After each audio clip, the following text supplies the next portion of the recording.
Castagnier, je suis installé en ovin-viande depuis 2006, janvier 2006. J'ai 350 brebis, la cône viande, croisée dessus avec du charolais. Donc j'exploite 43 hectares. Dessus je produis de la céréale pour la consommation des bêtes.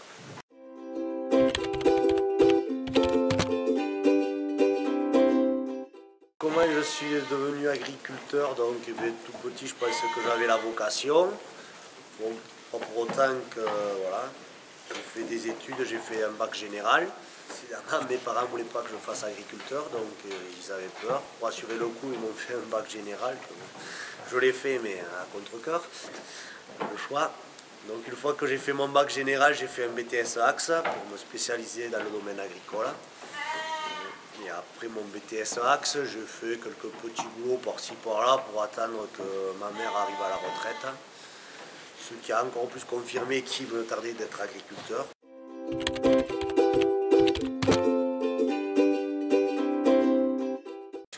Moi, agriculteur, on est son propre patron, on se gère comme on veut, on travaille pour soi et personne ne peut critiquer son boulot puisqu'on le fait de la façon qui me plaît. Et donc, c'était essentiellement cette chose-là. Bon, j'aime pas trop qu'on me commande, donc on est libre. C'est un métier, on est libre, on se gère comme on veut et on n'a de compte à rendre à personne. Chacun travaille comme il veut, aucune ferme est la même, chaque exploitation est différente. Il suffit que l'exploitant trouve son bonheur dans le travail qu'il fait, comme il le fait. Moi je trouve cette liberté qui m'a confirmé. Et puis après on est dans la nature, à l'air libre, pas de stress, tranquille. Voilà. C'est essentiellement pour ça que j'ai fait agriculteur, puis aussi le contact des bêtes, puisque c'est un peu une passion les bêtes, c'est sûr, mais essentiellement pour ça, ouais, c'est un tout. C'est une qualité de vie que je pense qu'on ne retrouve pas en ville, du moins que moi je ne retrouverai pas en ville. Chacun est différent, mais c'est pour ça essentiellement que j'ai fait agriculteur.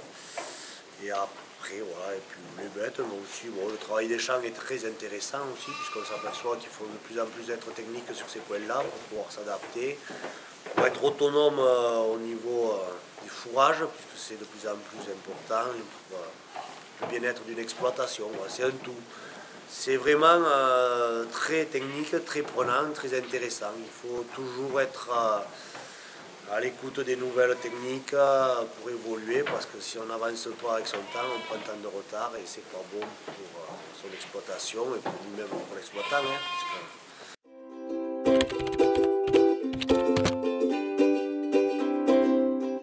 La ferme familiale où dessus il y avait des ovins viande. Pourquoi il y avait des ovins viande? Parce que c'était le troupeau qui s'adaptait le mieux à la ferme, puisque nous avons des parcelles relativement éloignées et morcelées, ce qui est plus adapté pour des brebis à viande. Donc mon installation au départ, mes parents n'étaient pas trop pour, puisqu'ils avaient connu des périodes difficiles en ovin, les cours n'étaient pas très rémunérateurs, beaucoup de travail. Alors moi, bon, c'était pas un frein pour mon installation. Je trouvais qu'en se réorganisant, en changeant de système, on pourrait se dégager du temps libre et pouvoir ressortir un revenu. Les cours ont confirmé mes idées, donc j'ai bien eu raison de continuer dans cette filière qui est actuellement très dynamique.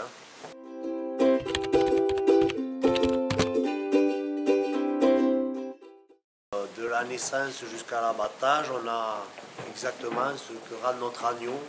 Mieux on travaille, mieux on est rémunéré. On voit, puisque là c'est paiement à la carcasse, c'est-à-dire conformation et niveau d'engraissement. Donc si on travaille bien, on a de très bons résultats. Si on travaille mal, on a de bons résultats. Donc voilà, c'est très intéressant, c'est très technique. Le technicien nous permet de nous adapter pour essayer d'améliorer ce qui ne va pas. Et bon, petit à petit, on s'améliore. Il faut du temps. Voilà.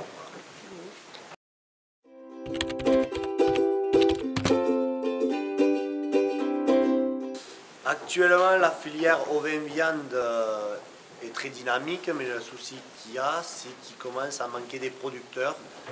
Et cela donne des possibilités à de jeunes de s'installer, puisque c'est une production qui ne demande pas trop d'investissement au départ pour leur cadre familial.